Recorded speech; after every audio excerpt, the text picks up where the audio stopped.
Hello students, तो last class में हम लोगों ने पीरियोडिक टेबल लर्न किया था। पूरा पीरियोडिक टेबल तो लर्न नहीं किया था, लेकिन उसमें से एस ब्लॉक और पी ब्लॉक जो आप लोग देख रहे हैं, ये एस ब्लॉक के एलिमेंट्स और ये पी ब्लॉक के एलिमेंट्स मैंने आपको लर्न कराया था। फिर से एकदम शॉर्ट रिवीजन कर देते हैं कि कैसे हम लोगों ने इसको लर्न किया था। एस ब्लॉक के एलिमेंट जो हमने लर्न किया था वो कैसा था?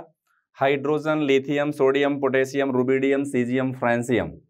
इसको याद करने का तरीका हमने बताया था, है लीना की रब से फरियाद।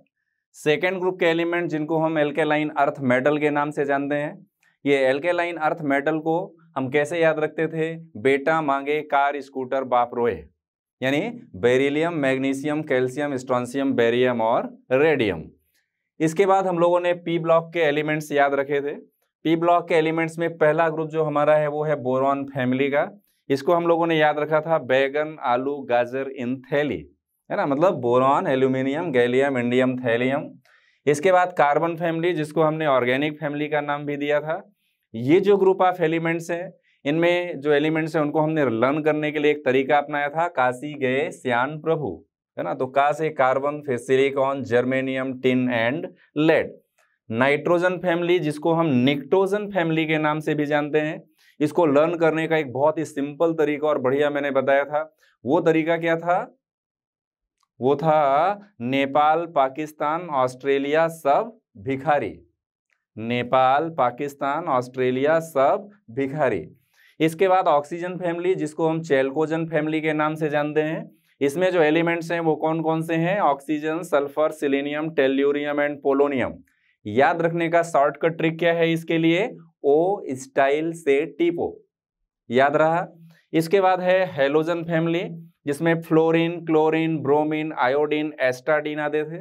इनको याद रखने का तरीका मैंने आपको बताया था, फुल कलर ब्राइटनेस इन आकाई टीवी, फुल कलर ब्राइटनेस इन आकाई टीवी। इसके बाद लास्ट में हमारे पास था इनर्ट गैसेज, जिनको हम नोबल गैसेज के नाम से भी जानते हैं। इनको याद रखने का तरीका हमने क्या बनाया था? हीना, नीना और करीना जीरो में रन आउट। कैसे? हीना, नीना और करीना जीरो में रन आउट। ओके, तो ये जो एलिमेंट्स आपने याद किए थे, ये तो एस और पी ब्लॉक के एलिमेंट्स हम लोगों ने लर्न किया। अभी देखिए, एस ब्लॉक और पी ब्लॉक के एलिमेंट्स को हमने लर्न कर लिया, उनका हमें ग्रुप वाइज याद रखना है, पीरियड वाइज उनको याद रखने की कोई जरूरत नहीं है। मैंने लास्ट क्लास में भी बताया था कि एलिमेंट्स की जो प्रॉपर्टीज होती हैं वो उनके ग्रुप के बेस पर डिपेंडेंट होती हैं। हम पीरियोडिक टेबल में भले ही हम पीरियोडिक टेबल कहते हैं, लेकिन एलिमेंट का नेम पीरियड के अकॉर्डिंग याद नहीं रखते हैं, ग्रुप के अकॉर्डिंग याद रखते हैं। लेकिन डी ब्लॉक के एलिमेंट्स को याद रखने के लिए, सपोज ये डी ब्लॉक का जो एलिमेंट है, इसको याद रखने के लिए हमें क्या करना है? डी ब्लॉक को याद रखने के लिए स्टूडेंट्स अपने को एक तरीका याद रखना है। क्या? जैसे ये डी ब्लॉक एलिमेंट्स हैं, तो डी ब्लॉक के एलिमेंट्स को याद रखने के लिए आपको हॉरिजॉन्टली, यानी कि पीरियड वाइज इनको याद रखना है। इस तरह से यहां से यहां तक ऐसा याद रखना है। इसमें जो एलिमेंट्स हैं आप देख रहे हो यहां पर, scandium, titanium, scandium, titanium, vanadium, chromium, manganese. वैसे हम बोलते हैं मैग्नीज है, लेकिन सच में हो गया है मैंगनीज है। ओके, फिर क्या है? आयरन, कोबाल्ट, निकल, कॉपर एंड जिंक। सबसे पहले जब भी हम एलिमेंट का नेम लर्न करते हैं तो उस एलिमेंट का जो शॉर्टकट ट्रिक है, जो नेम है, वो हमें पता होना चाहिए। यानी एलिमेंट का फुल फॉर्म पता होना चाहिए कि what is the full name of this element, है ना। फिर आप बाद में उसके एब्रिविएशन का शॉर्टकट ट्रिक बना सकते हैं, उसको याद रख सकते हैं।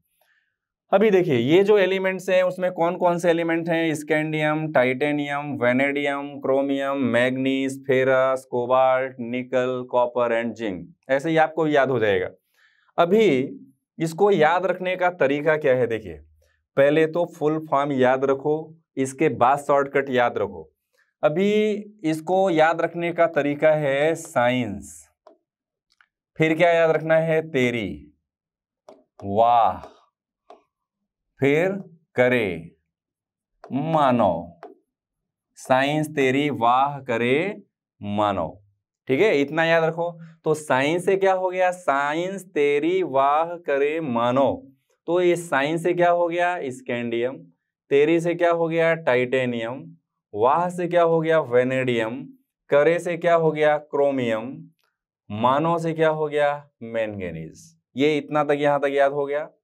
अभी इसके आगे के जो एलिमेंट्स है ना, वो एकदम आसान है याद करना। इसको कैसे याद रखेंगे, मान लो तुम्हारी क्लास में एक लड़का पढ़ता है जिसका नाम है निकुंज, तो नाम रख दो उसका कैसा, फेको निकुंज। ओके, फेको निकुंज। तो क्या हो जाएगा, फेरस, कोबाल्ट, निकल, कॉपर और जिंक।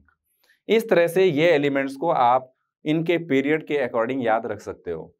अभी देखिए, इसमें जो एलिमेंट्स हैं उन एलिमेंट्स को हम ट्रांजिशन एलिमेंट्स के नाम से जानते हैं। जैसे एस ब्लॉक में alkaline metals, alkaline earth metals, P block में अलग अलग ग्रुप वाइज एलिमेंट्स का नाम रिप्रेजेंटेटिव एलिमेंट्स, ऐसे ही डी ब्लॉक के एलिमेंट को हम ट्रांजिशन एलिमेंट के नाम से भी जानते हैं। देखो, ट्रांजिशन का मतलब क्या होता है, ऐसा सिंपली अगर हम मीनिंग देखें तो ट्रांजिशन वर्ड का मतलब क्या होता है, जिनके सिम्टम्स कैसे हो, जिनके कैरेक्टर्स कैसे हो, ट्रांजिशन हो, बीच के हो, दोनों के बीच में। तो पूरे पीरियोडिक टेबल को जब आपने देखा था तो वहां पर एलिमेंट का इधर एस ब्लॉक होता है, यहाँ पे पी ब्लॉक होता है। ये बीच का जो डी ब्लॉक के एलिमेंट्स हैं, इनकी ट्रांजिशन प्रॉपर्टी होती है। Some of the physical and chemical properties are similar with the S block and some of them are similar with the P block, मतलब इनका मेटेलिक नेचर है। एक बात और आपको इसमें बताना है कि डी ब्लॉक के जितने भी एलिमेंट्स हैं वो सारे मेटेलिक नेचर के हैं। एस ब्लॉक में मेटल्स भी हैं, नॉन मेटल्स भी हैं। पी ब्लॉक में मिक्स है, मेटल, नॉन मेटल, मेटेलॉइड। लेकिन डी ब्लॉक के एलिमेंट्स में सारे एलिमेंट्स कैसे हैं, मेटेलिक फॉर्म में है। अभी ये वाला जो ग्रुप है ना, ये इसको याद रखने की कोई जरूरत अभी आपके लेवल में नहीं है। आगे जब इसमें हम स्पेशली डी ब्लॉक और एफ ब्लॉक के एलिमेंट्स 12th क्लास में पढ़ेंगे तो वहां पर आपको स्पेशली ये सारा मैं बताऊंगा प्रॉपर्टी के बेस पर। अभी आपको एस ब्लॉक याद रखना है, पी ब्लॉक याद रखना है, और डी ब्लॉक का ये जो सीरीज है ना students, this series is called 3D series. क्या आप बता सकता है कोई कि इसको हम 3D सीरीज क्यों कहते हैं? इसको हम 3D सीरीज के नाम से भी जानते हैं। This series is known as the 3D series, क्योंकि इसका जो लास्ट इलेक्ट्रॉन है ना वो 3D ऑर्बिटल में फिल होता है। ये सारी चीजें आपको इलेक्ट्रॉनिक कॉन्फ़िगरेशन फिल करते समय अपने आप आएंगे। तो ये जो आप लोगों ने पीरियोडिक टेबल पढ़ा, इस पीरियोडिक टेबल में आप लोगों ने एस ब्लॉक, पी ब्लॉक ये सारा पढ़ लिया, और ये आपका पूरा पीरियोडिक टेबल। तो पूरे पीरियोडिक टेबल में यहां पर आपको देखो एलिमेंट्स का नाम याद रखना आपके लिए आसान हो गया। आप लोगों ने एलिमेंट का नाम तो याद रख लिया। अभी मैं अगर आपसे पूछूं कि इसमें से ब्रोमीन का एटॉमिक नंबर क्या है या तो सीजियम का एटॉमिक नंबर क्या है, तो वो आप नहीं बता पाओगे, क्योंकि रैंडमली मैं अगर आपसे पूछूं ना किसी भी एलिमेंट का तो उसको याद रखना बहुत मुश्किल काम है। मैं आपको एक ऐसी शॉर्टकट ट्रिक बताता हूं जिसमें चुटकियों में आप एलिमेंट का नाम और उसका एटॉमिक नंबर दोनों चीजें बता पाओगे। ओके स्टूडेंट्स, तो अभी आप लोगों को एलिमेंट का एटॉमिक नंबर कैसे फाइंड करना इसकी ट्रिक सिखाता हूं। देखो, एस ब्लॉक में जो एलिमेंट्स हैं और पी ब्लॉक में जो एलिमेंट्स हैं, टोटल अगर हम पीरियड की यहां से बात करें तो 7 पीरियड्स हैं और ग्रुप का नंबर कितना है, 18 ग्रुप्स हैं। ओके, एलिमेंट का एटॉमिक नंबर आपको याद रखना नहीं है। अगर आपको सीरीज वाइज यानी कि ग्रुप वाइज एलिमेंट का नेम याद है तो उसको हम आसानी से सर्च कर पाएंगे। यहां पर एक बात और आपको बताता हूं, जनरली होता क्या है कि जब हम पी ब्लॉक के एलिमेंट्स याद रखते हैं तो उसका ग्रुप नंबर से अगर मैं पूछ दिया कि ग्रुप नंबर 15 में कौन सा एलिमेंट, ग्रुप नंबर 13 में कौन सा एलिमेंट, तो आप भूल जाते हैं। हमको वो ना भूले इसके लिए हमको एक सीक्वेंस फॉलो करना है। यहां से लेकर के यहां तक एक हमको सीक्वेंस फॉलो करना है।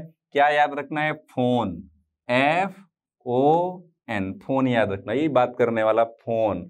फिर क्या, से बात करो, फोन से बात करो, तो ये सीक्वेंस आपको याद हो गया।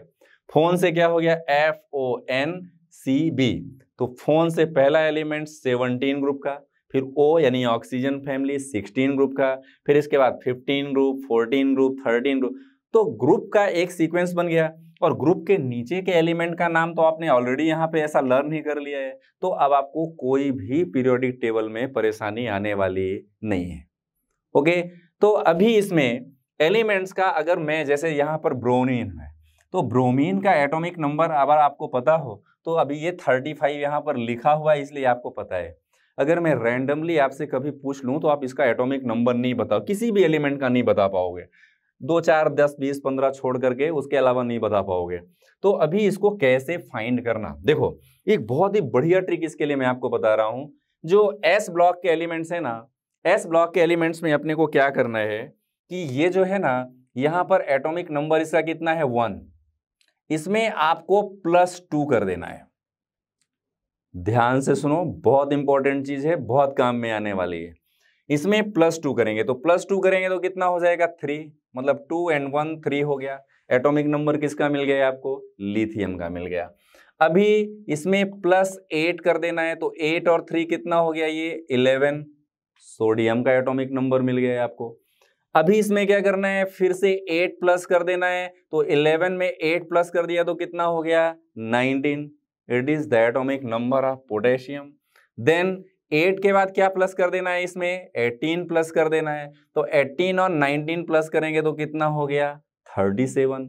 ओके, अभी मान लो यहाँ पर फिर से 2, 8, 8 और फिर से प्लस क्या कर देना है 18, तो 18 और 37 करेंगे तो कितना हो जाएगा 55 हो जाएगा।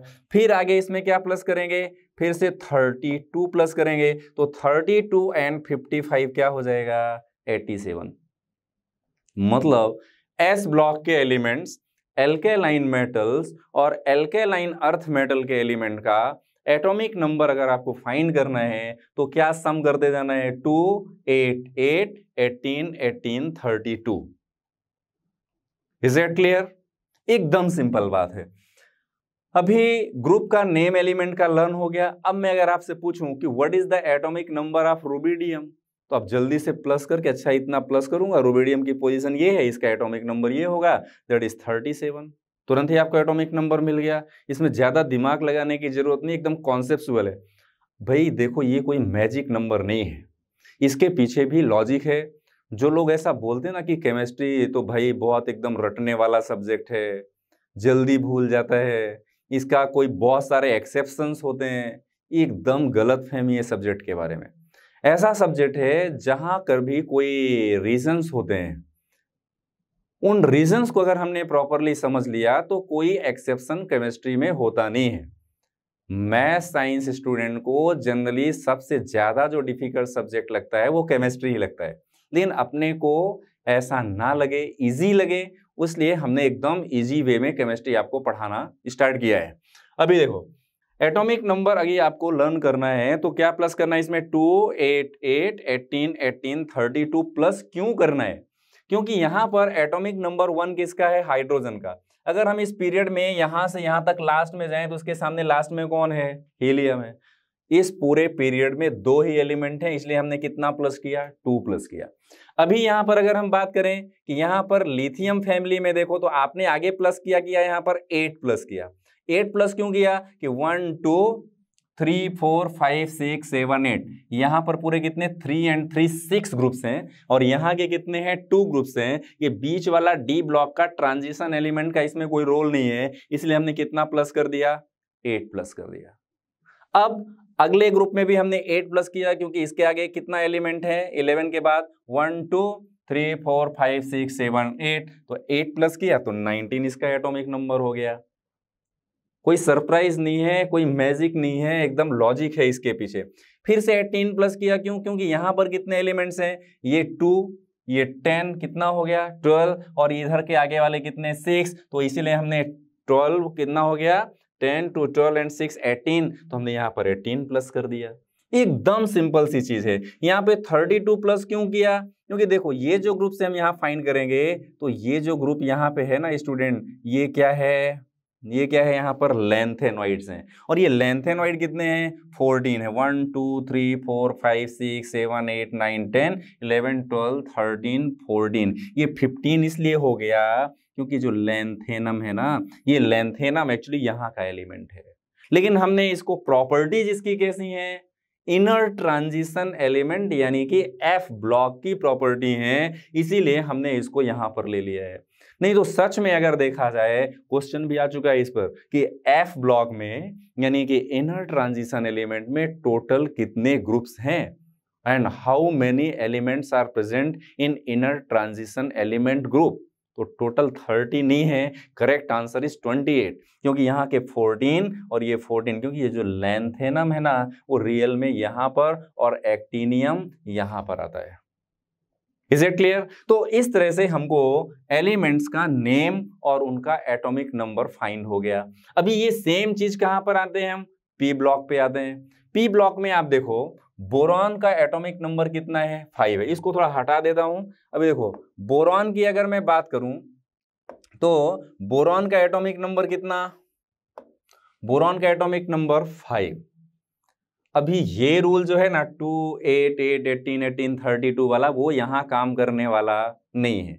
यहाँ पे हमको क्या करना है 8 18 18 32 प्लस करना है। क्यों? क्योंकि यहाँ पर जो एटॉमिक नंबर 5 है, यहाँ पर जो एटॉमिक नंबर 5 है, तो इसमें अगर आपने प्लस किया ना, ये पूरे पीरियोडिक टेबल में यहाँ पर जो एलिमेंट्स हैं वो एलिमेंट्स की एक खास बात है, ध्यान देना अभी। हाँ, कितना प्लस करना है हमको वो समझना है। यहाँ पर जो एटॉमिक नंबर 5 है, ये एटॉमिक नंबर 5 में आपको 8 प्लस करना है। कितना प्लस करना है 8, तो 8 एंड 5 कितना हो गया 13।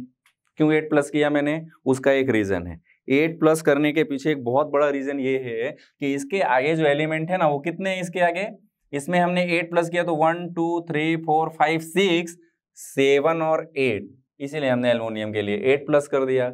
अभी इसके बाद फिर से इसमें कितना प्लस करना पड़ेगा 18 प्लस करना पड़ेगा, ये 18 प्लस करना पड़ेगा। तो 8 में हमने 18 प्लस कर दिया तो ये वैल्यू कितनी हो गई 18 और 13, ये दोनों मिला के 31 हो गया, that is atomic number of the gallium. Okay, फिर से यहाँ पर 18 प्लस कर दिया तो 18 और 31 कितना हो गया, दैट इज 49। अभी इसमें 32 प्लस कर देंगे तो 32 प्लस करेंगे तो वैल्यू कितनी हो जाएगी 81। फिर से यहाँ 32 प्लस कर देंगे तो आगे इतना 113। तो एक्चुअली जो आपको ध्यान में रखना है वो ये कि पी ब्लॉक एलिमेंट्स का एटॉमिक नंबर फाइंड करने के लिए आपको 8 18 18 32 ही प्लस करना है। वहां पर कैसा था एस ब्लॉक में 2 8 8 था, 2 8 8 18 18, यहां पर क्या 8 से शुरू हो रहा है, 8 18 18 32 शुरू हो रहा है। इतनी सी बात ध्यान में रखना है। अभी मैं आपसे पूछूं कि मान लो कि टेल्यूरियम का एटॉमिक नंबर कितना है, हालांकि यहाँ पे दिख रहा है तो आप जल्दी से पहचान जाओगे और बता भी दोगे, लेकिन आपको पहले एलिमेंट का नेम कौन कौन सा, oxygen, sulphur, selenium, tellurium and polonium याद रखना पड़ेगा सीक्वेंस। हमने क्या बताया था इसके लिए, ओ स्टाइल से टीपो। तो टी मान लो मैंने टेल्यूरियम का नाम रखा, यहां से स्टार्ट होती है 8 से, तो इसमें 8 फिर से प्लस कर देंगे तो कितना हो गया, ये 16 हो गया। 8 प्लस कर दिया तो ये 16 हो गया। अब 16 में अब फिर से 8 के बाद कितना, यहाँ 18 प्लस करना है तो सिलीनियम का, फिर 18 प्लस कर दिया तो टेल्यूरियम का एटॉमिक नंबर आ जाएगा। तो एटॉमिक नंबर फाइंड करना कोई डिफिकल्ट काम नहीं है, एलिमेंट का नेम लर्न करना कोई डिफिकल्ट काम नहीं है। इस तरह से आप पूरा का पूरा पीरियोडिक लेवल, पूरा पीरियोडिक टेबल आप लर्न कर सकते हैं एकदम इजी वे में। ओके, अब आपको सपोज पीरियोडिक टेबल लर्न हो गया, इसमें एकदम छोटा सा एक और पॉइंट लेता हूं। मैंने आप लोगों ने पूरे पीरियोडिक टेबल में एक बात अगर ध्यान दिया हो, जज किया हो, थोड़ा सा ऑब्जर्वेशन अगर आपका एकदम कीन रहा हो, तो आपने देखा होगा कि ये ग्रुप नंबर यहाँ पे मैं 1 लिखा, फिर यहाँ पे 2 लिखा, यहाँ पे ये देखो यहाँ से 3 4 5 6 7 12, फिर यहाँ पर 13 14 15 16 17 18 लिया। इनके नीचे आपने देखा कि यहाँ पर जो है ना ये क्या लिखा हुआ है, फर्स्ट ए लिखा हुआ है, ये फर्स्ट ए, यहाँ पर सेकंड ए, अभी ये थर्ड ए यहाँ पे जा रहा है, थर्ड ए यहाँ पे जा रहा है, थर्ड ए, थर्ड 4 5 6 और 7th और 8th ए। यानी ए ब्लॉक पहला जब मेंडलीव ने क्लासिफाइड किया तो मेंडलीव के टाइम पर इन एलिमेंट्स को फर्स्ट ए, सेकंड ए, फिर ऐसे नेम में क्लासिफाइड किया गया। एक्चुअली आप ये जो 1, 2, 3, 4, 5, 6 देखते हैं ना, ये एकदम लेटेस्ट फॉर्मेट है और ये IUPAC से एक्सेप्टेड है। लेकिन ये जो first A, second A, third A है, ये modern system of periodic table का नेम नहीं है, ये मेंडलीव सिस्टम से चुराया गया सिस्टम है, लिया हुआ सिस्टम है। यहाँ पर देखो आप थर्ड बी स्टार्ट हो रहा है, फर्स्ट ए, सेकंड ए, तो यहाँ थर्ड ए होना चाहिए लेकिन नहीं है, पी ब्लॉक में वहां पर थर्ड ए, फिर यहाँ बी स्टार्ट होता है तो बी भी यहाँ पे स्टार्ट नहीं हो रहा है, बी का यहाँ पे थर्ड स्टार्ट हो रहा है। फर्स्ट बी कहाँ है, ये यहाँ पे फर्स्ट बी, सेकंड बी, फिर यहाँ third, fourth, fifth, six, seventh और एट्थ के तो कुल 3 पार्ट हो गए। कौन कौन से, group number 8, group number 9 and group number 10, ऐसे ग्रुप्स इसमें प्रेजेंट हो गए। तो अभी इसका मतलब ये हुआ कि मैं अगर कभी आपसे पूछ दूं कि how many elements are present in third A, अब थर्ड ए कहां पर आता है, देखो थर्ड ए का मतलब कि मैंने कौन सी फैमिली का पूछा हुआ है, बोरॉन फैमिली का पूछा हुआ है। The elements present in the boron family को हम क्या बोल रहे हैं, that is called third A. तो थर्ड ए के एलिमेंट्स कौन से, boron, aluminium, gallium, indium, thallium. ये आपको निहोनियम को याद रखने की जरूरत अभी नहीं है। ओके स्टूडेंट्स, तो इस तरह से पूरे पीरियोडिक टेबल को अगर हम देखें तो एक ही लेक्चर में आपने पूरा पीरियोडिक टेबल लर्न कर लिया और उनके एटॉमिक नंबर भी फाइंड कर लिए, है ना। तो ये एकदम आसान काम है। पीरियोडिक टेबल लर्न करने के बाद आप लोगों को कुछ चीज़ें इसमें आपको मैं और भी सिखाना चाहता हूँ कि जो पीरियोडिक टेबल है ना, ये एस ब्लॉक, पी ब्लॉक सबको लर्न हो गया, डी ब्लॉक लर्न हो गया, इधर एफ ब्लॉक को आपको याद रखने की कोई ज़रूरत नहीं है। इनको हम किस नाम से जानते हैं, these are called inner transition elements, these are called inner transition elements.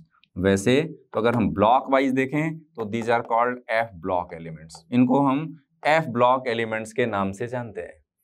F block elements कहें या तो इनको हम इनर ट्रांजिशन एलिमेंट कहें, एक ही बात है। ओके, अब इसके बाद जो आप लोगों को पढ़ना है, ये पीरियोडिक टेबल लर्न करने के बाद स्टूडेंट्स थोड़ी सी कुछ और भी इंटरेस्टिंग चीज़ें हैं, वो मैं आप लोगों को बता देता हूँ। पीरियोडिक टेबल चैप्टर जब आप लोग डिटेल में पढ़ेंगे आगे, वैसे तो 11th का सिलेबस अगर हम देखें तो पहला chapter some basic concept of chemistry है, दूसरा चैप्टर स्ट्रक्चर ऑफ एटम है, third chapter periodic classification of elements and periodicity है। तो अगर हम इसके हिस्ट्री की बात करें तो सबसे पहला क्वेश्चन तो हमारे दिमाग में ये आता है कि एलिमेंट्स को क्लासिफाइड करने की जरूरत ही क्यों पड़ी। एलिमेंट्स को क्लासिफाइड नहीं करना चाहिए था। अब मैं एक सिंपल क्वेश्चन आपको बताता हूं कि आपकी क्लास को हमने क्लासिफाइड क्यों किया। ये सपोज 12th का कोई बैच है, 11th का बैच है, तो हमने उसको 4 सेक्शन बना दिए, 5 सेक्शन बना दिए। ये जेई का बैच है, ये नीट का बैच है, ये जेई एडवांस का बैच है। ऐसा क्लासिफिकेशन हमने क्यों किया। सारे बच्चों को मिक्स करके पढ़ाऊं तो क्या फर्क पड़ेगा, सब हर एक की कैटेगरी है, हर एक की प्रॉपर्टी है। तो उन सिम्टम्स के बेस पर एलिमेंट्स को अलग अलग ग्रुप में लोगों ने क्लासिफाइड करना स्टार्ट किया। इन साइंटिस्ट में से सबसे पहला जो नाम आता है एलिमेंट्स को क्लासिफाइड करने में, थोड़ा सा हिस्ट्री सुन लेते हैं इसकी क्लासिफिकेशन की, बहुत मजेदार है, याद रखना चाहिए। बहुत पहले की बात है, देखो 1829 की बात है ये। तो 1829 में डोबे रेनर्स नाम के साइंटिस्ट ने सबसे पहले बार एलिमेंट्स को क्लासिफाइड करने का काम किया। डोबे राइनर ने इनको ट्रायड सिस्टम के नेम पर क्लासिफाइड किया। What is the meaning of the triad system, और उनका जो बेस ऑफ क्लासिफिकेशन था, समझो जैसे अभी मान लो आप सोडियम का एटॉमिक नंबर लिखते हैं, यहाँ पे लिखते हैं, सपोज आपको सोडियम का एटॉमिक नंबर लिखना है, तो सोडियम का एटॉमिक नंबर आप लिखते हैं 11 और इसका एटॉमिक मास नहीं बल्कि मास नंबर आप लिखते हैं 23। ओके, तो ये जो एटॉमिक नंबर 11 और एटॉमिक मास कितना 23 है, रियल में द बेस ऑफ क्लासिफिकेशन किसी भी एलिमेंट का उस टाइम था, डोबे राइनर के टाइम, वो क्या था, उसका एटॉमिक मास था। लेकिन उस टाइम पर लोगों को एटॉमिक मास का परफेक्ट वैल्यू के बारे में कोई इंफॉर्मेशन नहीं थी डोबेराइनर के टाइम पर। ओके, तो उन्होंने कुछ एलिमेंट्स को इस तरह से ट्रायड के फॉर्म में, ट्रायड मतलब कि थ्री एलिमेंट कौन कौन से कैसे उन्होंने क्लासिफाइड किया, मैं आपको एक एग्जांपल बताता हूं। जैसे लिथियम, सोडियम और पोटेशियम, सपोज ये 3 एलिमेंट मैं लेता हूं। तो उन्होंने कहा कि लिथियम का जो एटॉमिक नंबर है सपोज 3, इसका एटॉमिक नंबर 11 और इसका एटॉमिक नंबर कितना 19, इसका एटॉमिक मास कितना 6, इसका कितना 23 और इसका कितना 39। तो उन्होंने कहा कि अगर सीक्वेंस में आने वाले 3 एलिमेंट्स में से अगर मैं इन दोनों एलिमेंट के एटॉमिक मास को सम कर दूं और उसका एवरेज रेशियो निकाल लूं, तो मिडल में आने वाला जो ये एलिमेंट है ना, उसका एटॉमिक मास इसके एवरेज के इक्वल होगा। Are you getting this point? Equal कैसे कि ये 6 हमने प्लस किया, प्लस ये कितना गया 39 प्लस किया, वैसे एटॉमिक मास इसका 7 हम लेते हैं, 7 होता है, ये 7 ले लें, ये टोटल कितना हो गया 46 हो गया, और 46 को 2 से डिवाइड कर दिया क्योंकि हमने 2 वैल्यूज रखा है, ये वैल्यू कितनी हो गई 23 हो गई। और आपने देखा सोडियम का जो एटॉमिक मास है वो कितना लिया 23 लिया। उन्होंने किसी भी एलिमेंट का एटॉमिक मास सभी का डिसाइड किया ही नहीं था। कुछ एलिमेंट्स जो लगभग 8 एलिमेंट्स का उन्होंने क्लासिफिकेशन किया, उन एलिमेंट्स में से उन्होंने जो क्लासिफिकेशन दिया वो किस बेस पर रखा कि मास को अगर हम सीक्वेंशियली अगर मिडल का कोई एलिमेंट को हम ड्रॉप कर देते हैं और उसके आगे पीछे के एलिमेंट का एटॉमिक मास को सम करके उसका एवरेज निकालें, तो उसका एटॉमिक मास मिडल वाले एलिमेंट के जैसा ही होगा। This is called Dobereiner's law of triad. Do you know the meaning of triad? Triad means की थ्री एलिमेंट कौन कौन से, एक सीक्वेंस में आने वाले ही लेना है। मान लो अगर आपने धोखे से ऐसा ले लिया, अगर डोबेराइनर भी उस टाइम कंफ्यूज हो जाता और अगर ऐसा कर देता कि suppose lithium, sodium, potassium, rubidium, caesium और फ्रेंसियम, और एक एलिमेंट यहां से लेता दूसरा यहां से लेता और इनका एटॉमिक मास निकालता, तो कभी पॉसिबल नहीं था। पर वो करता कैसे? उस टाइम एलिमेंट ये डिस्कवर्ड ही नहीं हुए थे, बहुत कम एलिमेंट डिस्कवर्ड हुए थे, 8-9 एलिमेंट डिस्कवर्ड हुए थे, इसलिए ये प्रॉब्लम डोबेराइनर के सामने आई ही नहीं। उन्होंने अच्छा एक बहुत ही बढ़िया आया हुआ क्वेश्चन है, मुझे याद आ गया, मैं आपको बता रहा हूं कि what was the base of classification given by Dobereiner's. Dobereiner ने जो क्लासिफिकेशन का बेस दिया वो क्या था? डेफिनेशन में मैंने स्टार्टिंग में ही बताया था कि इसका बेस ऑफ क्लासिफिकेशन क्या था, atomic mass. Is it clear student? तो ये डोबेराइनर का जो अर्लियर कॉन्सेप्ट हम लोगों ने पढ़ा, उसके बाद एक अगला साइंटिस्ट आता है, ये कब की बात है देखो, 29 के बाद कब की बात है, ये 62 की बात है। तो 1862 में एक नया साइंटिस्ट आया जिसको हम टेल्यूरिक स्क्रू हेलिक्स के नाम से भी जानते हैं। ये साइंटिस्ट था चैन कॉर्टोइस।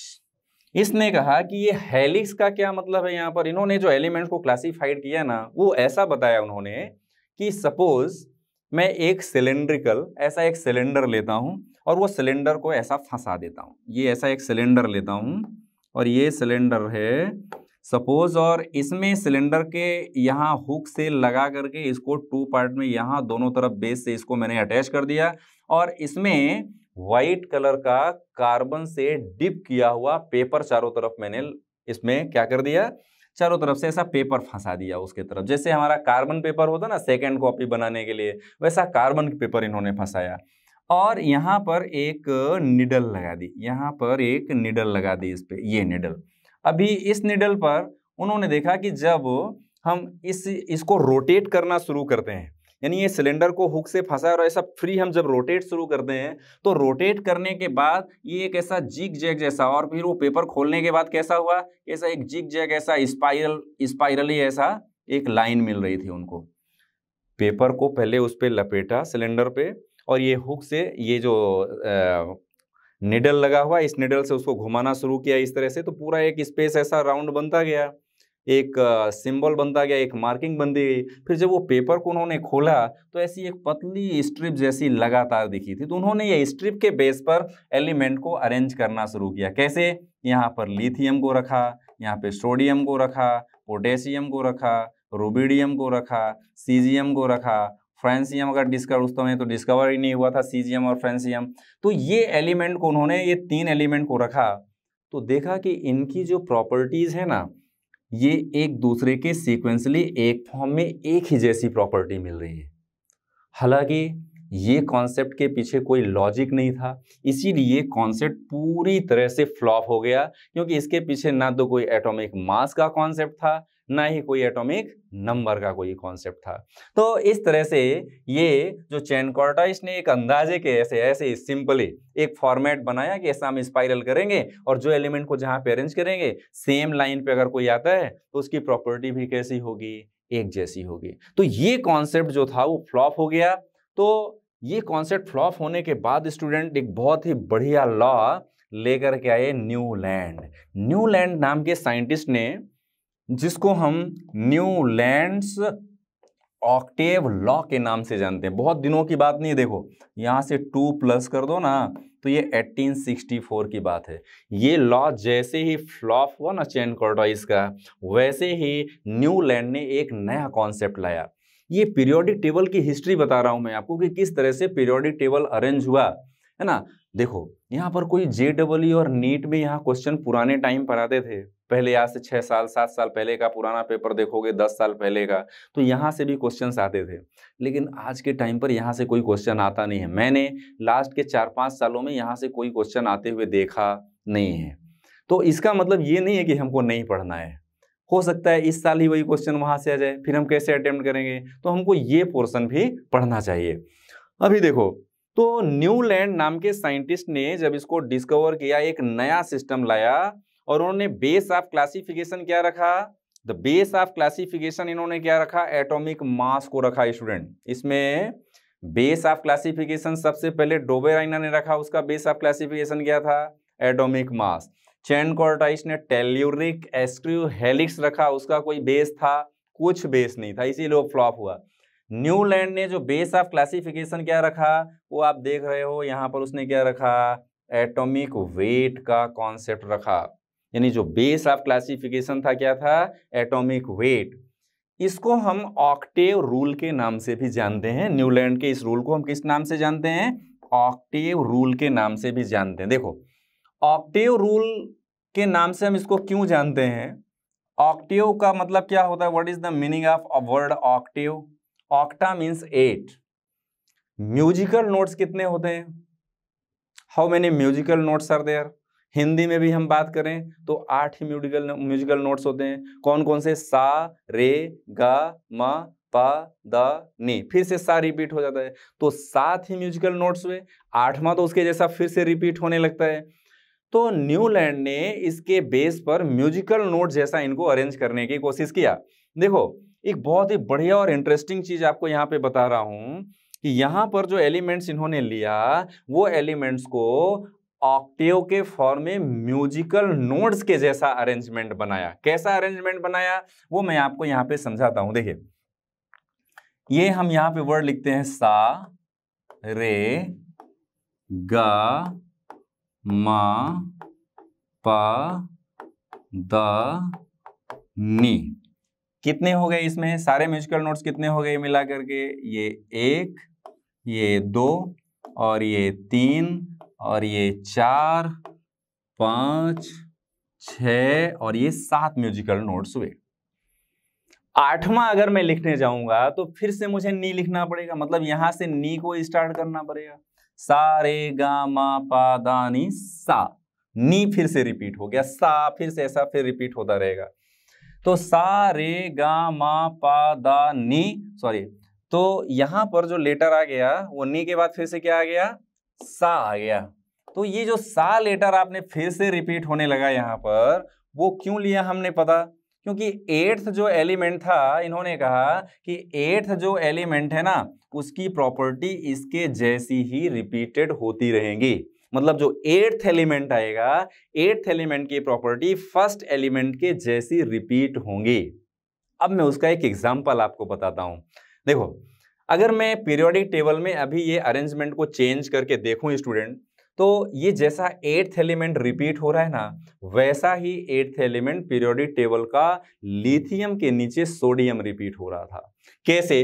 अगर हम लिथियम इसको मान लेते हैं सा को, सपोज यहां से लिथियम को लेते हैं, तो लिथियम के बाद अगला एलिमेंट कौन सा था? इसका एटॉमिक नंबर 3 है। देखो 4 वाला कौन सा एलिमेंट आता है? यहाँ पर बेरिलियम आता है। फिर यहाँ पर कौन आता है? बोरान आता है। फिर कौन आता है? कार्बन है।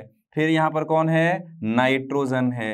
फिर कौन सा है? ऑक्सीजन है। फिर यहाँ पर कौन सा है? फ्लोरीन है, FONCB, और S ब्लॉक के दोनों बेरियम। तो यहां पर जो अभी एलिमेंट आएगा, फिर से ये कितने एलिमेंट्स? 1 2 3 4 5 6 7, और एट्थ एलिमेंट कौन सा आया? सोडियम आया। तो सोडियम की और लिथियम की प्रॉपर्टी कैसी थी? एक जैसी थी। लिथियम फर्स्ट एलिमेंट, और जो आठवां एलिमेंट सोडियम आया, उसकी प्रॉपर्टी किसके जैसी हो गई? लिथियम के जैसी हो गई। तो इसीलिए न्यूलैंड ने कहा कि this is called, this will be known as the octave rule, यानी जो एट्थ एलिमेंट होगा उसकी प्रॉपर्टी फर्स्ट एलिमेंट के प्रॉपर्टी के जैसी ही होंगी। अच्छा, ये सक्सेस इसलिए हो गया स्टूडेंट्स क्योंकि उस टाइम पर एक्चुअली ज्यादा एलिमेंट की डिस्कवरी ही नहीं हुई थी। उस टाइम पर जब न्यूलैंड ने ऐसा ऑक्टेव रूल दिया, उस टाइम पर टोटल 32 एलिमेंट्स का ही डिस्कवरी हुआ था।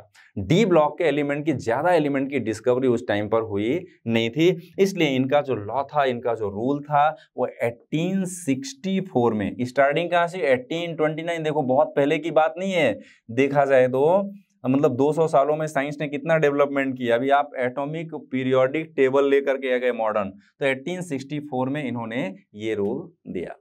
ओके स्टूडेंट, तो नेक्स्ट अपना जो टॉपिक है न्यूलैंड्स ऑक्टेव रूल के बाद अगला जो नाम आता है हिस्ट्री में, तो एक क्रम से आप लोगों ने शायद याद रख लिया होगा कि कौन से साइंटिस्ट पहले डिस्कवर किया। डोबेराइनर को मत भूलना, वो क्लासिफिकेशन में सबसे पायोनियर है। इसके बाद आता है Mendeleev's periodic law.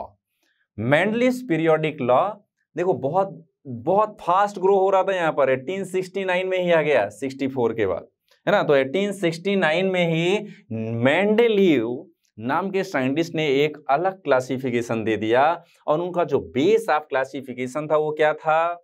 What was the base of the classification? Periodic function of the properties are atomic weight. इन्होंने कहा, उन्होंने एक लॉ बनाया पीरियोडिक टेबल के लिए कि chemical properties of the elements और the physical properties of the elements और the function of their atomic weight, यानी एटॉमिक वेट इसका क्लासिफिकेशन का मेन बेस था। अभी तक आप लोगों ने जो क्लासिफिकेशन जितने भी किए, उन सभी का बेस ऑफ क्लासिफिकेशन क्या था? एटॉमिक वेट था। लेकिन जो मॉडर्न सिस्टम ऑफ क्लासिफिकेशन है ना स्टूडेंट, उसका बेस ऑफ क्लासिफिकेशन क्या है? Atomic number. Is it clear? तो मेंडलीव ने जो पीरियोडिक टेबल बनाया, that is very famous, and at that time approximate 62 elements were discovered. उस टाइम पर 62 एलिमेंट्स की डिस्कवरी हो चुकी थी, और उन 62 एलिमेंट्स को मेंडलीव ने क्लासिफाइड किया। तो मेंडलीव एक नया ही कॉन्सेप्ट लाया, पूरे क्लासिफिकेशन ऑफ एलिमेंट्स में एक नया कॉन्सेप्ट था, और वो कॉन्सेप्ट मेंडलीव ने मेंडलीव्स पीरियोडिक टेबल के नाम से उसको रिप्रेजेंट किया। ओके, तो मेंडलीव्स पीरियोडिक टेबल में स्टूडेंट्स उन्होंने कितने रोज बनाए, कितने कॉलम बनाए, और किस तरह से क्लासिफाइड किया, ये हम लोग नेक्स्ट क्लास में Mendeleev's periodic table and modern form of the periodic table पढ़ेंगे। और इसके बाद जो बेसिक चीजें हैं हमारे सब्जेक्ट में, जो चैप्टर में, इस लेक्चर का मेन जो हमारा उद्देश्य था वो ये था कि आप लोगों को एलिमेंट का पहले नाम याद हो जाए। एलिमेंट का नाम एक बार याद हो गया तो फिर मैं कहीं से भी कुछ आपसे पूछूंगा एलिमेंट्स के बारे में, कंपाउंड्स के बारे में, तो आप जल्दी से बता पाओगे। तो अगला मेरा जो लेक्चर होगा वो modern system of classification of elements and Mendeleev's periodic table पर होगा।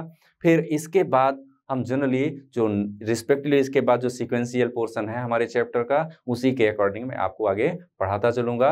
आज के लिए इतना ही, आज की सभा समाप्त करते हैं, बाकी मिलेंगे नेक्स्ट क्लास में। ओके, जय हिंद।